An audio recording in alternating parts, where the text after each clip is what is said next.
सोनाली फोगाट मामले में एक बड़ा अपडेट निकलकर सामने आया है दोस्तों। सोनाली फोगाट के शरीर पर मिले हैं 46 चोट के निशान। पीए की बड़ी साजिश का हुआ खुलासा। जानिए क्या है सच।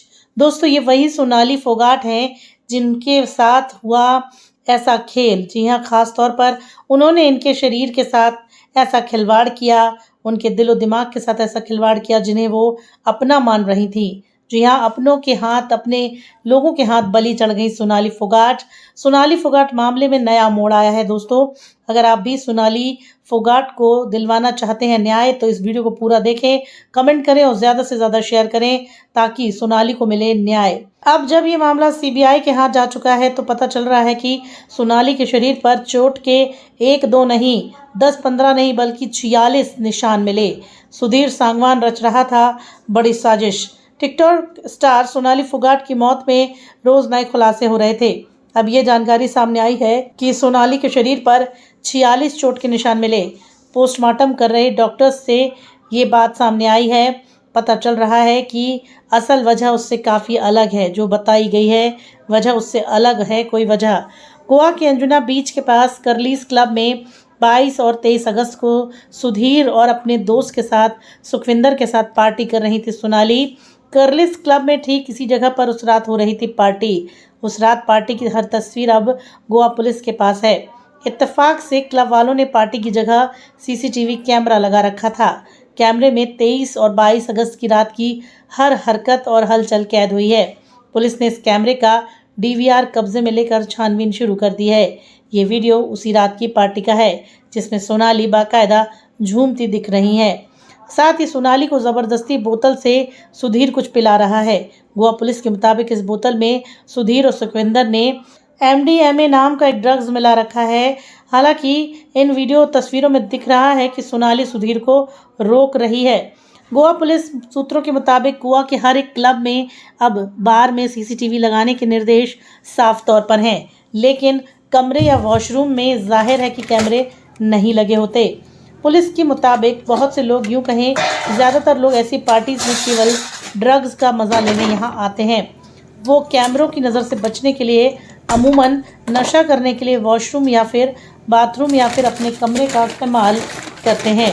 कर्लिस क्लब के बाथरूम में सुधीर और सोनाली ड्रग्स लेने गए थे क्योंकि दोनों वॉशरूम के अंदर करीब 2 घंटे तक थे। पुलिस ये भी पता लगाने की कोशिश कर रही है कि सुबह 4 बजे से पहले सोनाली, सुधीर या सुखविंदर कितनी बार वॉशरूम गए थे।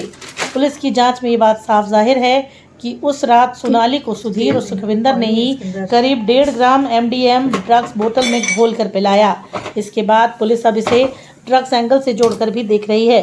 गोवा के उस ग्रैंड लियोनी रिसोर्ट के कमरों की तलाशी ली गई जहां सोनाली, सुधीर और सुखविंदर ठहरे हुए थे।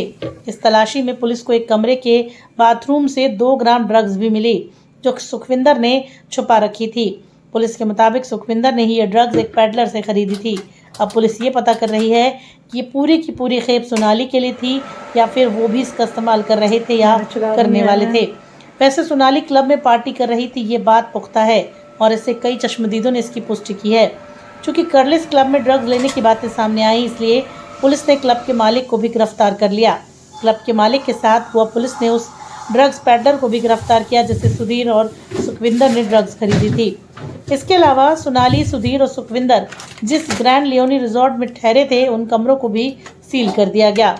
दूसरी तरफ दोस्तों, गोवा पुलिस ने शनिवार को सुधीर और सुखविंदर को अदालत में पेश किया जहां उन्हें 10 दिन की पुलिस हिरासत में भेजा गया। गोवा पुलिस के मुताबिक दोनों से पूछताछ होती रही। मौत को लेकर तफ्तीश जारी रही, लेकिन सोनाली की मौत एक्सीडेंटल डेथ है या फिर ड्रग्स के ओवरडोज के जरिए इरादतन मारने की साजिश, इसका खुलासा तब हुआ या हो पाएगा जब केमिकल और विसरा रिपोर्ट पूरी तरह से सामने आएगी। पुलिस अभी जांच पड़ताल कर रही है सोनाली और सुधीर के रिश्तों की भी। जी हाँ, इन रिश्तों में बहुत कुछ काला निकल कर आया। सोनाली गुरुग्राम में रहा करती थी। गुरुग्राम के सेक्टर 102 में गुड़गांव ग्रीस में सुधीर ने एक फ्लैट किराए पर ले रखा था। जानकारी के मुताबिक 22 अगस्त को सोनाली और सुधीर गुरुग्राम के इसी फ्लैट से दिल्ली एयरपोर्ट गए थे गोवा जाने के लिए। सूत्रों के मुताबिक सुधीर ने जब ये फ्लैट किराए पर लिया था तब उसने रेंट एग्रीमेंट पर यह लिखा था कि वो अपनी पत्नी के साथ रहेगा और पत्नी के नाम पर उसने सोनाली का ही नाम लिखा था। मामले की सीबीआई जांच करते हुए सोनाली के घर वालों ने हरियाणा के सीएम मनोहर लाल खट्टर और गृह मंत्री अनिल विज से भी मुलाकात की थी और इसके बाद हरियाणा सरकार ने इसके लिए गोवा सरकार से अपील की थी कि इस मामले में सीबीआई की जांच करवाई जाए और फिलहाल सीबीआई जांच कर रही है। सोनाली के पति की भी 2016 में रहस्यमयी मौत हुई थी। अब उस मौत को भी लोग शक की नज़र से देख रहे हैं। जी हां, 2016 में उसकी मौत हिसार के फार्म हाउस में हुई थी। कहते हैं कि मौत के वक्त उसके मुंह से झाग आ रहा था, तब भी ज़बी ज़ुबान में संजय को जहर देने की बात सामने आई थी। अब दोस्तों, इस बात में कितनी सच्चाई है या नहीं, ये तो फ़िलहाल पता नहीं चल पाया।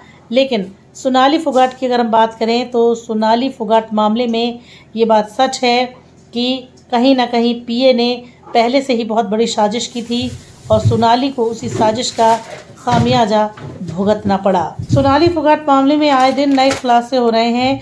इन्वेस्टिगेटिव टीम ने गोवा के उस डॉक्टर का स्टिंग ऑपरेशन भी किया था जिन्होंने सोनाली का पोस्टमार्टम किया था। स्टिंग ऑपरेशन के दौरान डॉक्टर मंदक कंटक ने कई चौंकाने वाले खुलासे किए।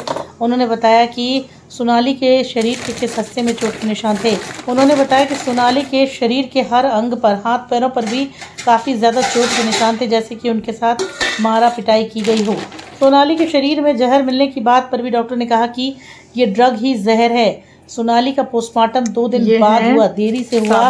ये देरी ड्रग्स के ओवरडोज वाले पॉइंट को भी कम करने में मुश्किलें पैदा कर सकती है। कहा जा रहा है कि बिना देरी के विसरा सैंपल की जांच भी करवाई गई। ओवरडोज के सबूत मिलना भी अब कम हो गया है। सोनाली से जुड़ी तमाम जानकारी हम आपको देंगे दोस्तों। फिलहाल इस वीडियो में इतना ही।